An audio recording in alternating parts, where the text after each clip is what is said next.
जातिगत जनगणना को लेकर के देश में इस समय बवाल मचा हुआ है। और ये बवाल जो है खास तौर से उत्तर प्रदेश, बिहार राज्यों में ज्यादा है, जहां से बार बार आवाज उठ रही है कि जातिगत जनगणना कहा जाए। वैसे दक्षिण के राज्यों में इसका बहुत असर नहीं है, लेकिन कर्नाटक में कुछ साल पहले जातिगत जनगणना हो चुकी है, अपने तय पर उन लोगों ने करा भी ली थी। इस जातिगत गणना को लेकर के जो राजनीति का तूफान है, उसमें तेजस्वी यादव ने कुछ बाजी मार ली थी बिहार में, प्रतिपक्ष के नेता हैं, और फिर उसके बाद में नीतीश कुमार को समझ में आया कि खेल क्या होने जा रहा है, तो मुख्यमंत्री नीतीश कुमार ने भी बाकायदा इसके हाँ में हाँ मिलाई, और तो और विधानसभा का सत्र बुला लिया, उसके संदर्भ में प्रस्ताव भी पारित करा लिया। और अब इस पूरे मामले को लेकर के दो तीन बार और बयानबाजी के बाद लेकर के प्रधानमंत्री से इसकी मुलाकात की गई। आज प्रधानमंत्री नरेंद्र मोदी से इस पूरे मसले पर नीतीश कुमार, तेजस्वी यादव और तो और जीतन राम मांझी, जो खुद वहां पर मंत्री रहे हैं, और साथ में भारतीय जनता पार्टी के एक मंत्री भी इस 11 सदस्यीय दल में शामिल हुए। बातचीत क्या हुई, कैसे हुई, कोई बहुत छन करके तो नहीं आई। सिर्फ नीतीश कुमार ने ये बताया बाहर आकर के कि प्रधानमंत्री ने उनकी बातें पूरे मन से सुनी है। तेजस्वी यादव ने भी इस मामले में प्रधानमंत्री का धन्यवाद किया और ये लोग बाहर आ गए। अब हम इस पूरी जातिगत गणना को लेकर के जो राजनीति हो रही है, उसकी राजनीति को समझने की कोशिश करेंगे, राजनीति को समझने की कोशिश करेंगे। और इस राजनीति को समझाने के लिए हम लोग बातचीत जो कर रहे हैं वो एनके सिंह साहब हैं, जो बिहार की राजनीति और देश की जो इस तरीके की गणनाओं को लेकर के काम होते हैं, उनका उसमें बहुत अध्ययन है। बहुत बहुत स्वागत है एनके सिंह साहब आपका नवोदय टाइम्स पंजाब केसरी में, जो आपने समय निकाला। सबसे पहले तो ये मैं देख रहा हूं कि पहली बार शायद ऐसा हुआ है कि कोई एक विवाद हुआ हो और वो विवाद को लेकर के प्रधानमंत्री तक एक साथ लोग गए हो। हरियाणा में पानी को लेकर के जब बातचीत हुई थी तो फिर एक साथ बात हुई थी, लेकिन बिहार में जब 10-12 साल पहले विशेष राज्य के दर्जा की मांग हुई थी तो विपक्ष के तौर पर लालू प्रसाद यादव ने भी उसका समर्थन भर किया था, उसके आगे बात नहीं हुई थी। क्यों? क्योंकि वो एक तरीके से एजेंडा नीतीश कुमार था, विशेष राज्य दर्जा का एजेंडा नीतीश कुमार का ही था। इस बार जब तेजस्वी ने ये मांग कर ली और फिर नीतीश कुमार ने भी उसको समर्थन दिया और प्रधानमंत्री तक आ गए मिलने को, ये पहली बार ऐसा हो रहा है। तो आप इस पूरी राजनीति को किस तरीके से समझते हैं? नहीं, इसमें इसकी गहराई आप यूं समझ लीजिए कि किसी मुद्दे पे इस देश में अद्वैतवाद से अवमूल्यन तक कोई भी मुद्दा हो, सारे लोग एक साथ नहीं होते हैं। अगर यहाँ पे ये इशू आ जाए कि सूरज पूरब में निकलता है, तो मेरा मानना है कि कुछ इसमें पॉलिटिकल पार्टी ऐसी होगी जो संसद में विरोध करेंगे कि नहीं साहब मुझे कुछ कहना है, ऐसा नहीं है। यहाँ तक हमारे यहाँ ये फ्रीडम है। लेकिन वजह क्या है कि कम्युनिस्ट भी आ रहे हैं और वो भी सीपीआई एमएल लिबरेशन आ रहा है, माले आ रहा है साथ में, और बीजेपी का नुमाइंदा भी वहां से एक मिनिस्टर के रूप में आया है। ये कौन सा मुद्दा है इतना खूबसूरत जिसके लिए अगर यहाँ पे कहा जाए कि गरीबों को विकास के लिए मदद देनी है, तो हो सकता है कुछ लोग कहें नहीं साहब अमीरों को भी देने की जरूरत है, मध्यम श्रेणी को भी देने की जरूरत है, गवर्नमेंट एम्प्लॉइज को भी देने की जरूरत है। लेकिन ये इतना बढ़िया मुद्दा था कि इसमें सब साथ हो गए। इसकी वजह क्या है? इसकी वजह बड़ी खूबसूरत है। रिजर्वेशन एक ऐसा इशू है जिसमें आप जानते हैं कि इस कंट्री के पॉलिटिकल कॉन्टूर्स को बदल दिया, पॉलिटिकल लैंडस्केप को बदल दिया। वजह क्या थी?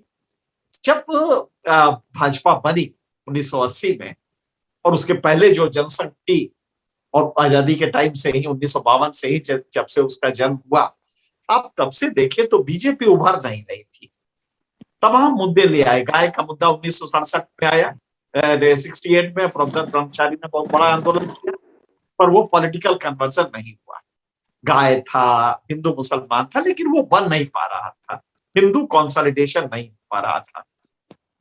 67 में बैकवर्ड एसर्शन इस देश में पहली बार आया, और आप जानते हैं कि पहली बार 10 राज्यों में एसपीडी गवर्नमेंट आई, कांग्रेस का वर्चस्व पहली बार, और तब लगा कि नहीं, कांग्रेस भी इनविंसिबल नहीं है, इसको भी हराया जा सकता है।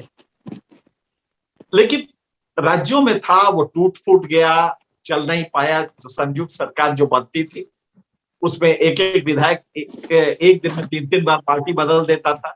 जहां उसको लालच मिला वहां वो चला गया। आया राम गया राम हरियाणा में आपको याद होगा, और यही कमोबेश बिहार वगैरह सभी 10 राज्यों में रहा। हाँ, उत्तर प्रदेश बिहार सब जगह हुआ। सभी में नतीजा ये था कि ये चल नहीं पाया। लेकिन बैकवर्ड एसर्शन का पहला ये वो मकाम था जो आया। समय आया, बदलता गया। उस समय उसके बाद कांग्रेस से नाराज होकर सारी पार्टियां एक हुई। जैसे आज आपने देखा नरेंद्र मोदी प्रधानमंत्री के यहाँ मिलने सब लोग पहुंचे थे एक इशू पे, उसी तरह उस समय इंदिरा गांधी के खिलाफ जन आक्रोश था। उस जन आक्रोश को पॉलिटिकल मूर्त रूप देने के लिए ये लोग एक साथ हुए जनता पार्टी के रूप में और एक सरकार बनी। बैकवर्ड एसर्शन उसमें भी था, लेकिन वो इतना कॉन्स्पिक्यूअस नहीं था, दिखाई नहीं देता था। 1984 में बीजेपी के हाथ देखते देखते एक मुद्दा लगा राम मंदिर का। बीजेपी ने विश्व हिंदू परिषद के जरिए, जो हिंदुत्व फोर्सेज हैं, उसमें विश्व हिंदू परिषद ने इसको उठाया और 5 साल के अंदर पालनपुर में बीजेपी ने अपने प्रस्ताव में इसको पॉलिटिकल इशू के रूप में अंगीकार किया। ध्यान रखिएगा, ये वही मकान था, वही समय था जब वीपी सिंह ने मंडल कमीशन को कहीं से ले आके फाइलों में जो दबा हुआ था उससे निकाल के बाहर लाए और कहा कि हम बैकवर्ड रिजर्वेशन देते हैं। ये पहली बार हुआ था। मंडल कमीशन आया और इधर से पालनपुर में बीजेपी ने हिंदुत्व का एक प्रतीक के रूप में राम, चूंकि सबके आराध्य हैं, हिंदुओं के सबसे बड़े आराध्य हैं, और उनका जन्म स्थान पे उनके मंदिर को, उनके घर को नहीं बनने दिया गया था। और किसने नहीं बनने दिया, तोड़ा किसने?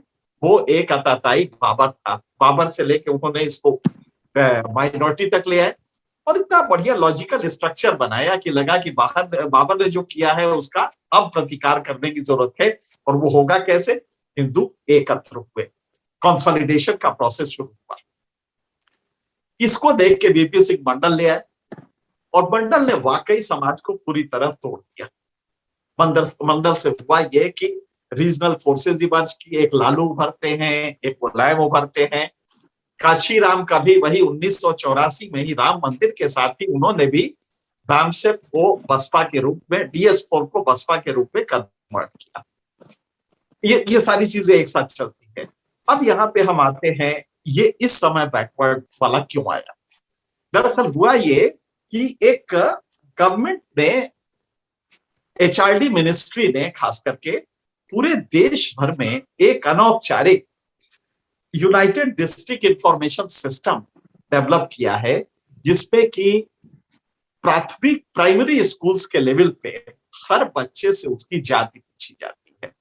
एक कॉलम होता है जिसमें और ये जो सिस्टम है आपका, ये उससे है, इंटीग्रेटेड सिस्टम है जो नेटवर्क से जुड़ा हुआ है।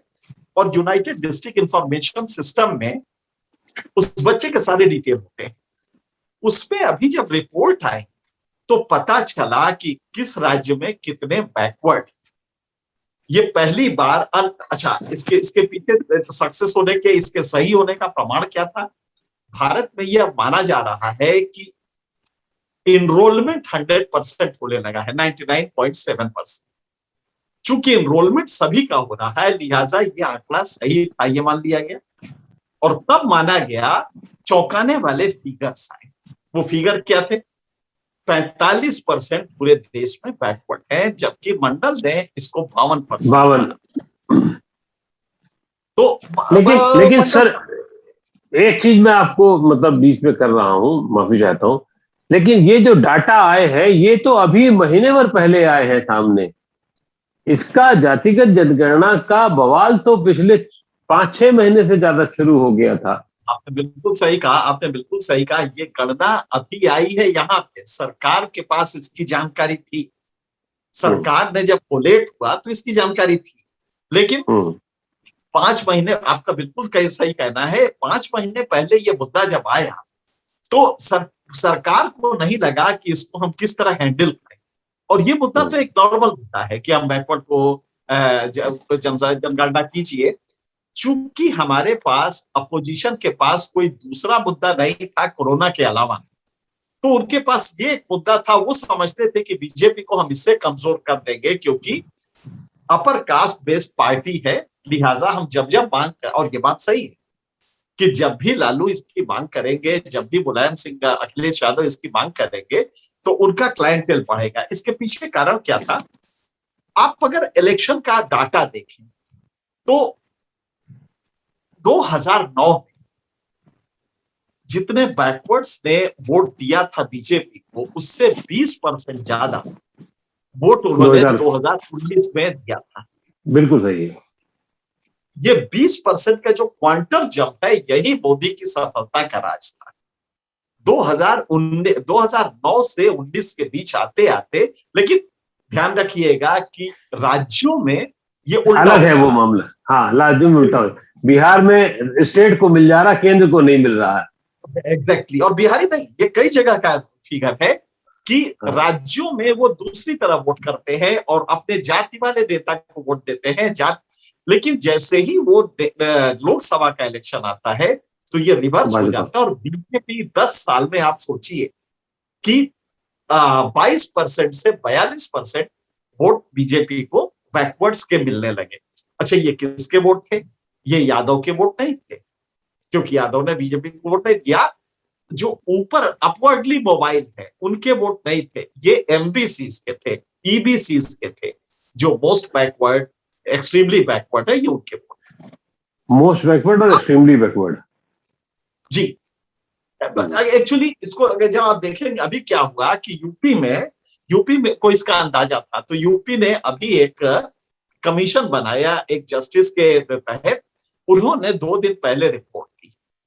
रिपोर्ट में उन्होंने कहा कि साहब 3 कैटेगरीज बैकवर्ड की बनाई है, रिजर्वेशन करना है तो। और ये मैं सिर्फ इसलिए बता रहा हूं कि आने वाले दिनों में देश की पॉलिटिक्स किधर जाएगी। 3 कैटेगरी बनाई उन्होंने। एक कैटेगरी थी ओबीसी, जो जनरल है, उसी के अंदर एक होगी मोर बैकवर्ड और उससे भी नीचे होगी मोस्ट बैकवर्ड। जी। ये 3 कैटेगरीज बनेगी। इसका मतलब क्या था कि अगर तुम दावा करते हो अखिलेश यादव या कोई भी बैकवर्ड लीडर कि हम बैकवर्ड के नेता हैं, तो लो इसको भी तोड़ देते हैं। बड़ी खूबसूरती से ये प्लान बनाया गया कि most backward, more backward and backward. अब मोर बैकवर्ड है, उसको लगेगा कि भाई हमें तो अलग से मिल रहा है, क्योंकि अभी तक ये सत्य है, जो आंकड़े आ रहे हैं, कि जितना भी रिजर्वेशन का लाभ है वो यादव और कुर्मी ले गए, क्योंकि अपवर्डी मोबाइल है, सोशली अवेकेंट है, आर्थिक रूप से मजबूत है, लिहाजा रिजर्वेशन उनको मिलने लगा। ये नहीं चाहते थे कि नीचे जाए, तो धीरे से बीजेपी ने इसको तोड़ दिया है। अब यही आगे होने जा रहा है। ये हम लोग तो सब जानते हैं, मेरे ख्याल से आप भी इससे इत्तेफाक रखेंगे कि अगला चुनाव बैकवर्ड रिजर्वेशन पे ही होने जा रहा है। बिल्कुल सही कह रहे हैं। इसमें एक चीज बड़ी इंटरेस्टिंग रही है कि 2014 और 19 में भी चुनाव में भी जो बैकवर्ड क्लास में, जो उच्च बैकवर्ड क्लास था, जो उसमें यादव आप मान सकते हैं, भारतीय जनता पार्टी को जो अध्ययन अभी आया था उसमें 20-22% ही वोट मिले थे यादव, उच्च यादवों के वोट जिसे कह सकते हैं, चाहे वो बिहार में हो चाहे यूपी में हो। और जबकि आरजेडी या मुलायम सिंह की पार्टी को उसमें 60-65% तक वोट मिल गए थे। तो ये जो तोड़ की राजनीति का खेल है, जो मुझे लगता है इसकी सीख भी भारतीय जनता पार्टी ने नीतीश कुमार से ली होगी। और आपको याद दिलाने की, मैं याद इसलिए दिला रहा हूं, आपको पता होगा कि दलितों को वोट बैंक जब बिहार में था तो उसमें 21-22 जातियां होती थी, और उसके नेता अपने रामविलास पासवान हुआ करते थे दलितों को वोट के।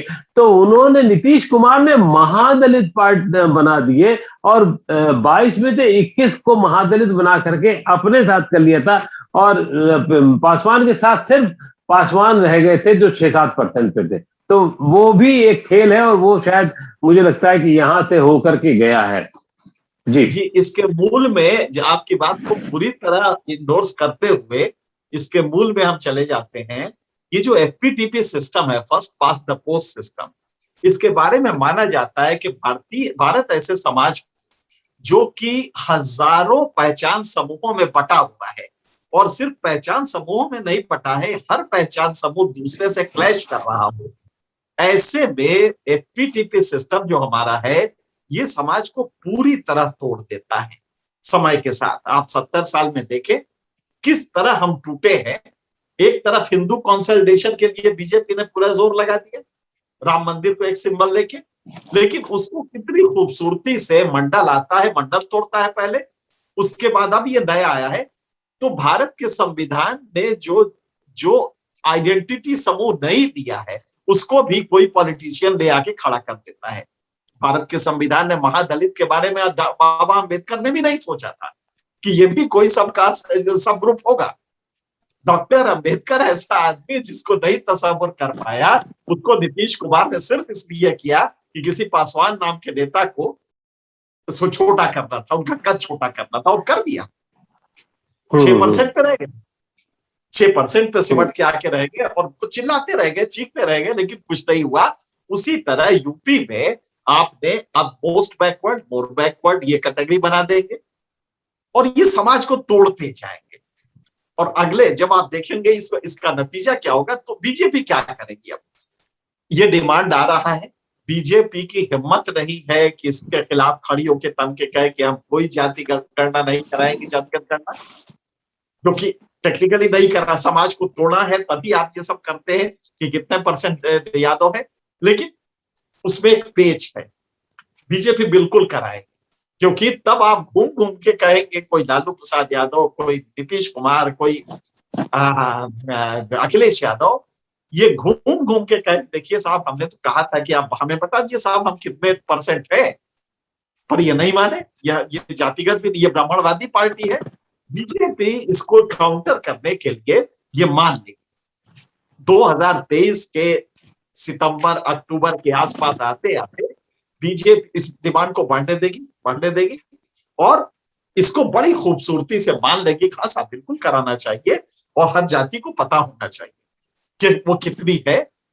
जैसे ही ये कहेगी तो अगला एक सेंटेंस और जोड़ देगी, और तो अब इसमें यह भी होगा कि जो जाति जितनी होगी, जिसकी जितनी प्रतिशत होगी भागीदारी, वही वाला जो नारा है वो बीजेपी अडॉप्ट कर लेगी। अडॉप्ट करने में काफी एक्सपर्ट है। और वो उसके बाद अगला कहेगी कि हम जाति के आधार पे ही ये रिजर्वेशन करेंगे। जैसे ही वो ये कहेगी तो मुलायम ब्रांड जो पॉलिटिक्स हो, रीजनल पॉलिटिक्स, जो जातिगत पॉलिटिक्स है, इनका कद अचानक छोटा हो जाएगा, क्योंकि वो किसी न किसी जाति को रिप्रेजेंट करते हैं। लालू यादव को ही रिप्रेजेंट करेंगे जो 16% है। नतीजा ये होगा कि बैकवर्ड कंसोलिडेशन फिर से एक बार टूट जाएगा और उसकी जगह जी, मतलब तो इसका मतलब ये हो गया, ये पूरा जो काम किया जा रहा है वो सिर्फ चाहे वो विपक्ष की तरफ से और उसको काउंटर के बाद में सत्ता पक्ष की तरफ से इसलिए हो रहा है कि कैसे वोट की राजनीति को अपने तरफ किया जा सके, और इसमें शहमात का खेल चल रहा है। इसमें इतना घृणित हमने पॉलिटिक्स का चेहरा पहले कभी नहीं देखा है। वो जानते हैं कि इससे समाज में जबरदस्त वैमनस्य फैलेगा, मारकाट फैलेगी, लेकिन पॉलिटिक्स को इसकी चिंता नहीं होती है। वो एक शेर है बड़ा अच्छा इसका, बहुत ऊंची यहाँ नीचाइयां है, बहुत ऊंची यहाँ नीचाइयां है, अभी कुछ और अपना सर तराशो। नीचाइयों को समझने के लिए आपको इंटेलेक्चुअल लेवल को आपने वो करना पड़ेगा। अब अगर इस लेवल पर ये पॉलिटिक्स है तो वो सिंपल सी बात है कि आप 2023 में अनाउंस करेंगे, आप वो इलेक्शन जीत जाएंगे, क्योंकि साथ में ये भी होगा कि जो जितना है उतना मिल जाएगा। नतीजा ये होगा कि हर आदमी बैकवर्ड कंसोलिडेशन टूट जाएगा। टूटेगा तो बीजेपी को उसका एडवांटेज, क्योंकि बीजेपी को ही इसको अग्रदूत मानेंगे उसके लिए, लिहाजा बीजेपी अपने वोट्स को इंटैक्ट कर पाएगी और 24 का इलेक्शन जीत जाएगी। ये बीजेपी की स्ट्रेटजी है। लेकिन आप बात कर रहे हैं बीजेपी की 2024 की, मुझे लगता है 2024 की तैयारियों के लिए जो 22 की तैयारी है यूपी की, वो बहुत महत्वपूर्ण है, और इसलिए इस वक्त पे मार करने की कोशिश की अखिलेश यादव और लालू यादव ने, और उसको काउंटर करने की अब कोशिश बीजेपी कर रही है, ताकि ऐसा ना हो कि इसका असर 22 के चुनाव में उत्तर प्रदेश में हो। और इसीलिए शायद एक बड़ी खूबसूरती के साथ इस प्रतिनिधिमंडल में भारतीय जनता पार्टी का भी एक आदमी आकर के बैठ गया कि नहीं साहब होना चाहिए। एक तरफ संसद में कहा जाता है कि नहीं करेंगे, दूसरी तरफ यहां कहा जाता है कि करेंगे। तो मैं बार बार इस शब्द का इस्तेमाल करता हूं, इस राजनीतिक शतरंज को समझना, जहां हाथी भी है, घोड़ा भी है और ढाई घर भी है, और पैदल पैदल का तो हिसाब किताब है ही नहीं। तो उसको जरा थोड़ा सा आप भी समझाएं जरा। नहीं, दरअसल इसमें पैदल का रोल बदल दिया गया है। पैदल चलेगा एक ही कदम, लेकिन वो वहां पहुंचा दिया जाएगा जहां से अगला कदम में वो चेक दे सकता है राजन। बहुत सिंपल सा है इसका कि हम एमबीसी में आप देखें कि किस तरह यूपी में, दरअसल मुझे कोई ब्रह्म ज्ञान नहीं आया था, ये जो हम कह रहे हैं ये यूपी के ही प्रयोग को देख के कह रहे हैं। और ध्यान रखिएगा, कुछ समय पहले जब बीजेपी बहुत ही खतरे में थी खास करके यूपी में, तो राजनाथ सिंह ने ये तसव्वुर किया था कि भाई बिहार की तरह दलितों के लिए भी यहाँ पे भी महादलित वाला एक कैटेगरी बनाया जाए, ताकि मायावती को खत्म कर दिया जाए, पॉलिटिकल मार्जिनलाइज पॉलिटिकली कर दिया जाए। ये तस्वुर पहले से चल रहा है। तो आपको दो ही चीजें तो करनी है बैकवर्ड के लिए। जैसा मैंने बताया कि अभी कमीशन जो जस्टिस उनका आया, मित्तल क्या नाम है, जिस मित्तल कमीशन आया, तो उन्होंने 3 कैटेगरीज दे दी हैं। हो सकता है सरकार इसको बढ़ा के 4 कर दे, और तोड़ना है तो, नहीं तो 3 में अगर काम चल जाता है तो 3 रखेगी। तो दरअसल ये यूपी के लिए ही हो रहा है। जैसे ही इलेक्शन नजदीक आ रहा है, धीरे से यूपी एक्सेप्ट कर लेगा इसको, और तब आप पाएंगे कि जो ओम प्रकाश राजभर है वो एक छोटा सा अपनी जाति का नेता होगा, उसको नजदीक लाने के लिए दोनों कोशिश करें। तो लिहाजा जो हेजेमनी है, जो मठाधीशी है कुछ बैकवर्ड लीडर्स की, जिसमें कि लालू मुलायम ये वर्ग आता है, ये मठाधीशी खत्म हो जाएगी। और ये मठाधीशी तो धीरे धीरे खत्म हो रही है। उत्तर प्रदेश में निषाद का अलग नेता हो गया, राजभर का अलग नेता हो गया, बिहार में जीतन राम मांझी अलग नेता हो गए, वीआईपी पार्टी का निषाद अलग नेता हो गया। तो ये मठाधीशी तो धीरे धीरे टूट रही है और टूटी भी है। लेकिन अब एक सवाल जो है मुझे लगता है बहुत इंपॉर्टेंट है, ये भारतीय जनता पार्टी मान रही है कि इसको सामने बता रही है कि इसके खुलासे से वैमनस्य बढ़ेगा, वो या ये कि डिमांड बढ़ेगी, और हो सकता है कि मंडल कमंडल की तरीके से ज्यादा बड़ा मामला हो जाए। मंडल आयोग के बाद की जो स्थितियां थी, जो मारधाड़ हुई है अपने हक को लेकर के, वो ज्यादा बड़ी हो जाए। यहां पर इस तरीके की संभावनाएं कैसे देख रहे हैं आप उसको? अरे आज आप गौर कीजिएगा, कल्याण सिंह के इंतकाल के बाद, उनके निधन के बाद आज 3 दिन का राष्ट्रीय शोक हुआ है। मोदी जी से लेके सब लोग शिरकत कर रहे हैं इसमें, और लाल उस पर उड़ाया गया, भाजपा के चादर में उड़ाया गया, भाजपा के झंडे में, जो कि उनकी एक सर, इन्हीं कल्याण सिंह को बीजेपी को उन्होंने निकाल दिया, बीजेपी ने। लेकिन उसके बाद कल्याण सिंह आए, और आज क्यों ये सब हो रहा है? सिर्फ बैकवर्ड के लिए। नतीजा ये है कि आप बड़े गौर से देखें कि किस तरह बैकवर्ड पॉलिटिक्स को कॉप्ट करने में बीजेपी, एक तरफ बीजेपी की प्रॉब्लम यह है कि इसको हम इतना ना करें, क्योंकि जिस दिन आपने इसको 50% की जो सुप्रीम कोर्ट की लिमिट है, जो कि इंदिरा साहनी केस में 9 मेंबर बेंच ने दिया है, जिसमें फोर्स ऑफ लॉ है, उसको आपको किसी तरह से न्यूट्रलाइज, अगर आपने उसको बढ़ाया, क्योंकि बढ़ाने की आपकी मजबूरी, 45% बैकवर्ड जो मैंने आपको अभी आधार दिया है, वो जो स्टडी एजुकेशन मिनिस्ट्री की हुई है, उसके तहत 45% बैकवर्ड है देश। हम 45 मान लें एवरेज, तो कम से कम आपको ये कानून बनाना पड़ेगा कि भाई ये जो 50% की लिमिट थी, जो कि मूल रूप से 1962 में MR Balaji versus state of Mysore के केस में आई थी, सुप्रीम कोर्ट ने दी थी, उसी को इंदिरा साहनी में आगे बढ़ाया गया। उसको कहा गया कि हाँ साहब ये 50% की लिमिट, और जो सेंटेंस था उसका एमआर बालाजी का, वो ये था कि under no circumstances shall reservation cross the limit of 50%. How much less than 50% shall be determined by respective state governments. ये उसका पूरा वो था, सेंटेंस था. चूंकि मैं उस स्टडी उसको कर रहा था उस जजमेंट को, तो उसके बाद इंदिरा साहनी के जजमेंट पे इसको इंडोर्स किया गया. अब इसको आपको कॉन्स्टिट्यूशनल अमेंडमेंट से इसको आपको करना पड़ेगा कि नहीं साहब, हमने अमुक राज्य में, अब इसकी पेच कहां फंसी हुई है. आप ताज्जुब करेंगे कि जो नॉर्थ इंडिया के 5 राज्य हैं उनमें बैकवर्ड की तादाद बहुत ज्यादा. उदाहरण के लिए आप लीजिए, सबसे ज्यादा बैकवर्ड तमिलनाडु में है 71%. उसके बाद केरल में है 68%, 69%. उसके बाद कर्नाटक में है 58%. उसके बाद बिहार में आते हैं. बिहार में 62% है, 63%. और बिहार में है 61%. कर्नाटक में 63%. यूपी में 54%. अब ये जो गौर कीजिएगा कि 54% बैकवर्ड काफी है. ये दबाव डालेगा कि हमें हमारे उसके हिसाब से दो, संख्या के हिसाब से 54% का मतलब हुआ कि अगर 54% तक आपने देना शुरू किया तो 22% प्लस 54%, ये आपका करीब 80 हो जाएगा. 10% गरीबों के लिए रह जाएगा. तो बीजेपी का अगर ये एक्सेप्ट कर लेती है तो बीजेपी का अपर कास्ट वोट जो 20% है वो बुरी तरह नाराज होगा. अब बीजेपी को तौल ये करनी है कि क्या इस कॉस्ट पे हम अपर कास्ट को छोड़ें. फिर दूसरा उसका क्वेश्चन ये है कि क्या अपर कास्ट कहीं और जा सकता है. क्या वाकई बीजेपी अपर कास्ट इस समय किसी मुलायम को, किसी कांग्रेस को वोट देगा. दरअसल बीजेपी जानती है कि अपर कास्ट कहीं नहीं जाएगा, नाराज बहुत होगा, सड़कों पे आएगा, गुस्सा करेगा, लेकिन अंत में वोट अभी को देगा. लिहाजा अब हमें जो जोर लगाना है ये 45% बैकवर्ड पे लगाना है, जो यूपी में 54% है और बिहार में 62% है.